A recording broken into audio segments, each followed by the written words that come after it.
పొద్దుగాల నీళ్ళు అయితే మస్తు చల్లగా ఉన్నాయి. చలికి స్నానం అయితే చేస్తున్నా. అయ్యప్ప స్వామి నాతో ఇట్లా చేపిస్తాడని నేను అస్సలు అనుకోలే. స్వామి శరణం స్వామియే శరణం అయ్యప్ప. ఈ రోజు పొద్దున 4:30కే లేచిన.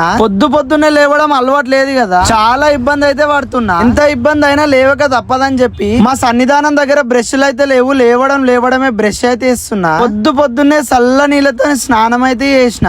స్నానం చేసుకున్న తర్వాత మంచిగా అలంకరణ చేసుకొని పంచ అయితే కట్టుకుంటున్నా. పంచ కట్టుకోవడం అంటే నాకు చాలా ఇష్టం. ఆ తర్వాత పూజ అయితే స్టార్ట్ చేసినాం. పూజలో అయ్యప్ప స్వామికి నమస్కారాలు అయితే చేసినాం. ఇక పూజ అయిపోయిన తర్వాత అయ్యప్ప స్వామికి ఆరతి అయితే ఇచ్చినాం. ఆ తర్వాత అయ్యప్ప స్వామికి కొద్దిసేపు భజన చేసి రోడ్డు పైకి వెళ్లి ఆంజనేయ స్వామిని అట్లనే నరసింహ స్వామిని అయితే దర్శించుకున్నా. ఇక పొద్దుగాలనే బండి తీసుకొని ఆటో నడుపుదామని ఆటో స్టాండ్ దగ్గరికి అయితే వెళ్ళిపోయినా. ఈరోజు సండే కదా, కొంచెం పబ్లిక్ బానే ఉంది. ఇక ఇట్లనే మధ్యాహ్నం 12:30 దాకా బండి అయితే నడిపినా. ఇక తర్వాత మధ్యాహ్నం భిక్ష చేయడానికి మా యాదగిరిగుట్టలో ఉన్న అయ్యప్ప స్వామి కొండ దగ్గరికి అయితే పోయినాం. కాలు చేతులు మంచిగా కడుకొని గుళ్ళ పోగానే గుళ్ళనైతే పడి పూజ అవుతుంది. వెమ్మటే పడి పూజకి అయితే అటెండ్ అయినా. పూజ అయిపోయినాక అందరు చప్పట్లు కొట్టుకుంటే పాటలు పాడుతుంటే అట్లనే అందరు కలిసి అయ్యప్ప స్వామికి నమస్కారాలు చేస్తుంటే నాకైతే చాలా మంచిగా అనిపించింది. ఇక పడి పూజ దగ్గర అందరం అయితే ఆరతి తీసుకున్నాం. ఆ తర్వాత అందరం కలిసి భిక్ష చేయడానికి అయితే పోతున్నాం. ఇక మా వీడియో కనుక మీకు నచ్చినట్టయితే మా అకౌంట్ ని సబ్స్క్రైబ్ చేసుకొని ఒక లైక్ అయితే వేసుకోండి. స్వామి శరణం స్వామియే